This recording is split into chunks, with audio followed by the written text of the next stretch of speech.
High, ধরুন আপনি একটা কন্টেন্ট অথবা একটা ভিডিও বানাতে চাচ্ছেন, কিন্তু আপনার পেছন থেকে একটি কুকুরের শব্দ অথবা একটি গাড়ির হর্ন এসে পুরো ভিডিওটাই নষ্ট করে দিল। তাহলে কেমন লাগে বলুন তো? হ্যাঁ, আপনি এখন বলতে পারেন যে আরে এখন এটা কোনো ব্যাপার হলো, একটা নয়েজ ক্যান্সেলেশন মাইক ইউজ করলেই তো হয়। হ্যাঁ, আপনি এটা করতেই পারেন। কিছুদিন আগে আমি একটা পোস্ট করেছিলাম যে মেটা তাদের ফেসবুক অ্যাডসের জন্য এআই স্যান্ডবক্স নিয়ে আসছে। তো সেটা নিয়ে হট্টগোল শেষ হতে না হতে ফেসবুক আবার আরেকটি বোম ফাটালো। সেটা হচ্ছে জেনারেটিভ এআই। জেনারেটিভ এআই হচ্ছে এমন এক ধরনের আর্টিফিশিয়াল ইন্টেলিজেন্স যেটা বিভিন্ন ধরনের কন্টেন্ট যেমন টেক্সট, ছবি, অডিও এবং বিভিন্ন সিনথেটিক ডেটা প্রসেস করতে পারে। তো এই জেনারেটিভ এআই কোন মডেলের উপরে বেস করে বানানো বা কোন মডেলে কাজ করে এটা নিয়ে আরেকটা ভিডিওতে কথা বলবো। আচ্ছা, শুরুতে যে কথাটা বলছিলাম যে ফেসবুক যে নতুন জেনারেটিভ এআই টুল নিয়ে আসছে সেটার নাম হচ্ছে ভয়েস বক্স, যেটা বেসিক্যালি একটা টেক্সট টু স্পিচ টুল যেটা হাই কোয়ালিটি অডিও প্রডিউস করতে পারে এবং কন্টেন্টের টোন বুঝে প্রি রেকর্ডেড অডিও চেঞ্জ করতে পারে। মজার ব্যাপার হচ্ছে এই এআই টুল 6টা ভাষা পড়তে পারে এবং ব্যাকগ্রাউন্ডের নয়েজ ইন্টেলিজেন্টলি রিমুভ করতে পারে, যেটার কথা শুরুতে বলছিলাম। যদি কোনো কুকুরের শব্দ হয়ে থাকে তাহলে এই এআই খুব ইন্টেলিজেন্টলি শব্দটা রিমুভ করে ফেলবে এবং কথা বলার সময় যদি কোনো শব্দ মিস স্পোকেন হয়ে থাকে তাহলে সেটা রিপ্লেস করতে পারে। কি একটু অন্যরকম লাগছে না? Yes, that's right. আর একটু ডিপলি বলতে গেলে এই ভয়েস বক্স হচ্ছে ফ্লো মেশিন মডেলের উপর ভিত্তি করে বানানো, যেটা হচ্ছে মেটা সর্বাধুনিক নন অটো রিগ্রেসিভ জেনারেটিভ মডেল। খুব কঠিন একটা বিষয় না? আচ্ছা, এ ব্যাপারেও বিস্তারিত বলবো। এই নন অটো রিগ্রেসিভ জেনারেটিভ মডেলটি টেক্সট এবং স্পিচের মধ্যে নন ডিটারমিনিস্টিক ম্যাপিং লেভেলটা খুব ভালোভাবে বুঝতে পারে। এই নন ডিটারমিনিস্টিক মডেলটি আবার খুব গুরুত্বপূর্ণ, কারণ এটা ভয়েসের কোনো ভ্যারিয়েশন ছাড়াই বড় বড় ডেটা প্রসেস করতে পারে। এমনকি এটা অন্যান্য এআই থেকে 20 গুণ দ্রুত গতিতে হচ্ছে আমাদের টেক্সটটাকে স্পিচে কনভার্ট করতে পারে। এই মডেলকে আরও কার্যকরী করতে শুধুমাত্র ইংরেজি ভাষার জন্য 60,000 ঘন্টা এবং অন্যান্য ভাষার জন্য 50,000 ঘন্টা একে ট্রেনিং করা হয়েছে। তো এটা হচ্ছে সর্বমোট 6টা ভাষা কথা বলতে পারে, ইংরেজি ছাড়াও ফ্রেঞ্চ, জার্মান, স্প্যানিশ এবং পলিশ ভাষার কথা এ বুঝতে পারে। আর এটাকে ইনফিলিং অডিও ইনফরমেশন টেকনোলজি ব্যবহার করা হয়েছে যাতে অডিও আউটপুট আগের থেকে অনেক বেশি ক্লিয়ার ও স্পষ্ট আসে। আসলে খেলাটা হচ্ছে চ্যাটজিপিটি, গুগল বার্ড এরা কিন্তু জেনারেটিভ এআই, কিন্তু এরা এনএলপি বা ন্যাচারাল ল্যাঙ্গুয়েজ প্রসেসিং ও মেশিন লার্নিংয়ের মাধ্যমে স্পেসিফিক কিছু জিনিসের রেসপন্স করতে পারে।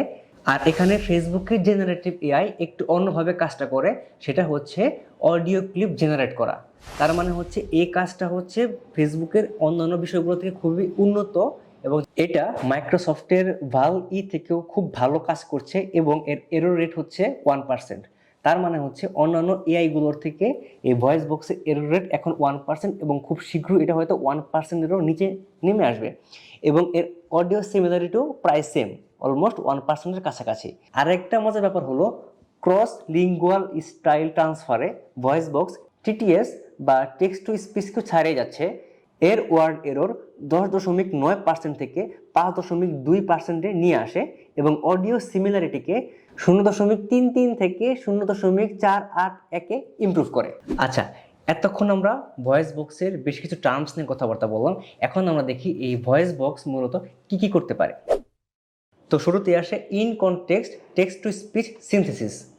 এর মানে হচ্ছে যদি কোনো অডিওর দৈর্ঘ্য মাত্র 2 সেকেন্ডও হয়ে থাকে, ভয়েস বক্স সেটাকে অ্যানালাইসিস করতে পারে এবং ইন কনটেক্সট লার্নিংয়ের মাধ্যমে সিনথেসিস করে স্যাম্পল অডিওর স্টাইল অনুযায়ী, অর্থাৎ অডিওর ভয়েস, ব্যাকগ্রাউন্ড নয়েজ এবং ভয়েস টোন বুঝে স্যাম্পল অডিওর মতো করে স্পিচ জেনারেট করতে পারে। The country's lush forests and diverse ecosystems offer the quick brown fox jumps over the lazy dog. পরেরটা হলো ক্রস লিঙ্গুয়াল স্টাইল ট্রান্সফার, অর্থাৎ একটি ভাষায় প্রম্পট দিয়ে ওই ভাষাতে টেক্সট জেনারেট করার পাশাপাশি ভয়েস বক্স অন্য ভাষাতেও স্টাইল ট্রান্সফার করতে পারে। অর্থাৎ আমি যদি ইংলিশে প্রম্পট দিই, সে হচ্ছে ফ্রেঞ্চে অথবা জার্মানি ভাষায়ও সে স্পিচটাকে জেনারেট করতে পারবে। Offer ample opportunities to observe and learn about the vast to a target audio clip with text input. The quick brown fox jumps over the lazy dog. The quick brown fox jumps over the lazy dog. Los frondosos bosques y los diversos ecosistemas del país The quick brown fox jumps over the lazy dog. তো এর দ্বারা হবে কি, যে আমি যে ভাষাতেই কথা বলি না কেন বা আমি যে দেশে যাই না কেন, আমি যদি ওই দেশের ভাষা না বুঝি তাহলে এখন আমার কারোর সাথে কমিউনিকেট করতে সমস্যা হবে না। আমি আমার ভাষায় বা আমার ল্যাঙ্গুয়েজে আমি প্রম্পট দিব এবং ওই দেশের মানুষ যে ভাষাতে কথা বলে ওই ভাষায় স্পিচটা জেনারেট হবে। এটা হচ্ছে আমাদের পরবর্তী ওয়ার্ল্ডের জন্য কমিউনিকেট করতে খুব বড় ধরনের হেল্প করবে। তারপরে পয়েন্টটা হচ্ছে ট্রান্সিয়েন্ট নয়েজ রিমুভাল। সচরাচর আমাদের সাথে যেটা হয় যে ভিডিও করতে গেলে পিছন থেকে দরজায় কেউ ডাক দেয়, তারপরে হচ্ছে গাড়ির শব্দ, কুকুরের শব্দ, পাখির ডাক এবং অনেক ধরনের শব্দ আমরা শুনতে পাই।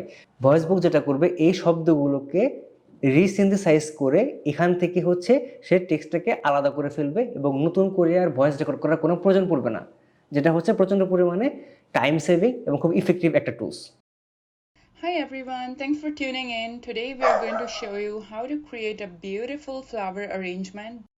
Hi everyone, thanks for tuning in. Today create a beautiful flower arrangement. Hi everyone, thanks for tuning in. Today we are going to show you how to create a beautiful flower arrangement. তারপরটা হচ্ছে speech ডিনয়েসিং and editing. Voice বক্সে in context learning খুব ভালোভাবে অডিওকে edit করতে পারে। এটা short ডিউরেশনের noise, miss spoken ওয়ার্ডগুলোকে খুব সহজেই রিসিনথেসাইজ করতে পারে কোনো রেকর্ডিং অথবা পুনরায় কোনো রেকর্ডিং ছাড়াই। যে কেউ শুধু এর র অডিওটাকে সিলেক্ট করবে, এটাকে ক্রপ করবে এবং একে কমান্ড দিবে যে এটাকে আবার নতুন করে রিজেনারেট করতে, তাহলে ওই শব্দগুলো বাদে বা ওই জিনিসটুকু বাদে ভয়েসটা আবার নতুনভাবে জেনারেট হবে। এই টুলটা ইমেজ এডিটিং টুল এর মতোই সহজ এবং সিম্পল, যে কেউ খুব সহজে কাজগুলো করতে পারে। Hi guys, thank you for tuning in. Today we are going to show you by resynthesizing a specific segment. Hi guys, thank you for tuning in. Today we are going to show you and correct spoken words via text-to-speech, eliminating the need to re-record. Hi everyone, thank you for tuning in. Today we are going to show you Lastly, diverse speech generation. Last but not the least, voice box unique এবং expressive স্টাইলে audio generate করতে পারে। অর্থাৎ in context learning এর মাধ্যমে reference অডিওকে input হিসাবে নেয় এবং আউটপুট হিসাবে সেটাই দেয় যেটা আপনি চান অথবা যেটা আপনার পছন্দের। অর্থাৎ বিভিন্ন সময় ভিডিও এডিট করতে গেলে আমরা অডিও টিউনিং করার সময় ভয়েস চেঞ্জিংয়ে যে রকমের বিভিন্ন রকমের অপশন পাই, এখানেও আমরা সেই রকমের অপশন থেকে আপনার পছন্দের স্টাইলে পছন্দ অনুযায়ী হচ্ছে আমরা ভয়েসটাকে এডিট করতে পারবো।